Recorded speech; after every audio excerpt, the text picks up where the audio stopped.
Alright, this is going to be a different kind of video. It's something that has been bugging us for quite a while, and we're tired of doing mental gymnastics already. We need closure to this matter. To put you in context, Selen, Waifu and I were recording for the short that involved the freeze pots. Neat little factoid. So go check it out after this video. We were getting footage of the item in action when Selen came across two individuals while invading in Stormvale Castle at level 30. For those of you who don't know, this means that Selen entered the world of another gamer who's also level 30 or higher in order to spank their jiggly butts. Subject number 1, called Guts, most original name, is clearly an over-leveled phantom, the host's co-op buddy. Subject number 2, called Sirzek, is the host of the world. Selen salutes the gentleman and throws the frost pot at the over-leveled phantom to showcase that it inflicts frostbite in one hit. The battle then commences with the over-leveled monstrosity casting Bloodflame Blade on his Nagakiba to craft a homemade rivers of blood, ironically more efficient. The altercation on the stairwell comes to an end after Guts prematurely sets off Selen's period. The host gets distracted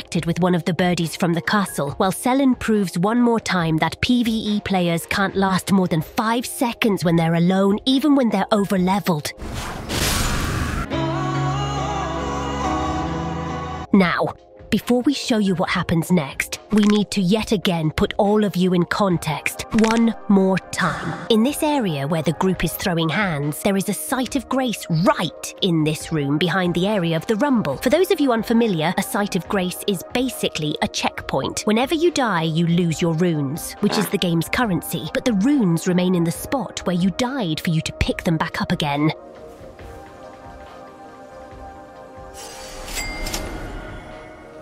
Since the host and his phantom were coming from where the site of grace is, it is extremely safe to assume that they activated it. Or maybe the host even activated it before summoning Guts, thus triggering the checkpoint. This means that if the host were to die right here,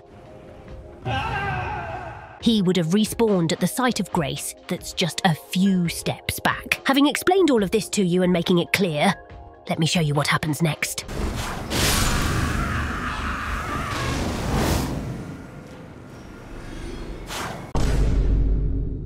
The host pulled the plug on his connection, forcibly ending the session. Why?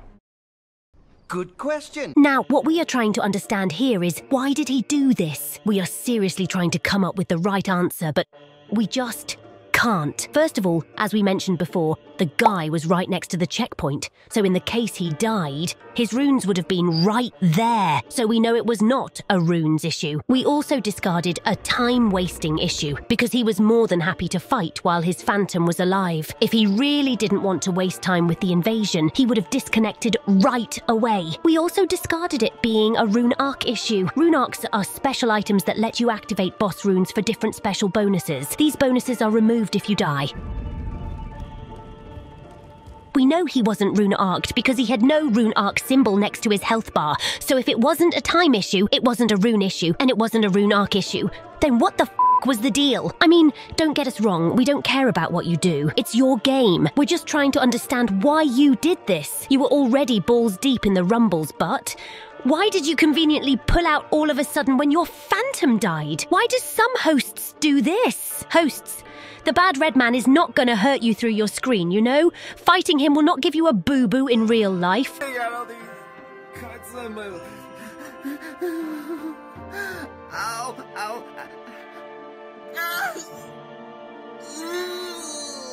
And you know what the most ironic part of the whole ordeal is? Every time you get invaded while you're playing with a friend, whenever the invasion ends either with your victory or defeat, a timer sets off. For about 15 to 20 minutes, you cannot get invaded. However, this only happens if the invasion concludes. You disconnecting from the session does not count as a concluded invasion. So whenever you summon your buddy again, you will be invaded again. If the goal is to avoid invasions, then you're doing it wrong. Ironic. Look, we get it when you're super deep into the level with low resources. You still should not do it, as the legal agreement you accept every time before playing online states. But we get it. However, what was the issue here? There were no consequences in case you perished. Why disconnect? We actually did a mini poll when we were done editing this video because we still felt we wanted more. Finishing the video here was not enough. A lot of the comments alluded to it being nothing more than an ego issue, which is a possibility. Nobody in the team here is a psychologist. But our uneducated guess is the same. Some tried to give the reason of they don't want to play PvP, but were met with counter-arguments and mockery. And rightfully so, because summoning people enables you for PvP. However, there was one comment in particular by a poggy named Miyama that made a lot of sense to us. Let me read it for you.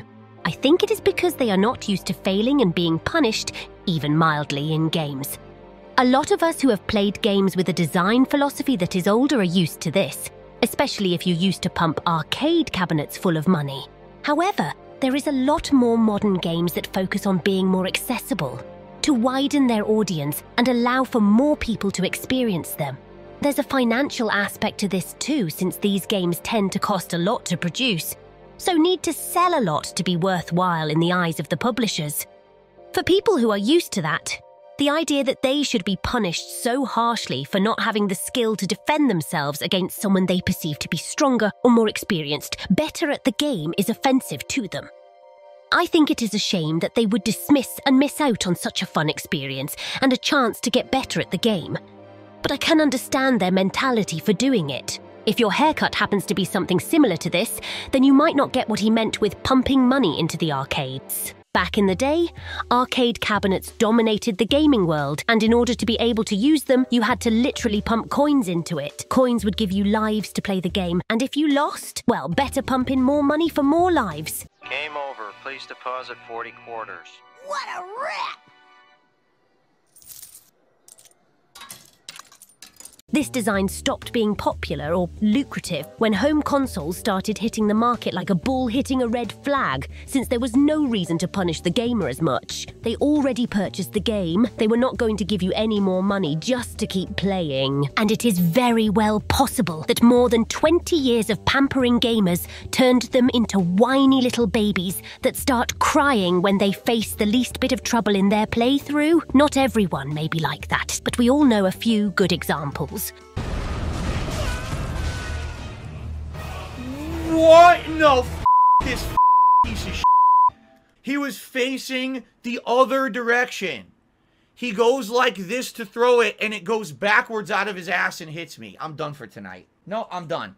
Anyway, we're just ranting at this point. We came to you for answers because we frankly cannot scratch this itch. It just doesn't make sense to any of us why this person would do this. We suppose he had his reason though. Maybe he actually lost connection. Maybe his pizza arrived. Pizza time. Maybe his crippled grandpa tripped on the router cables. And I can't get up! We don't know, but we just needed to tell you guys this story. Tell us in the comments below why you think this meme happened, and yeah, that's pretty much it. I'm gonna get an aspirin. Bye.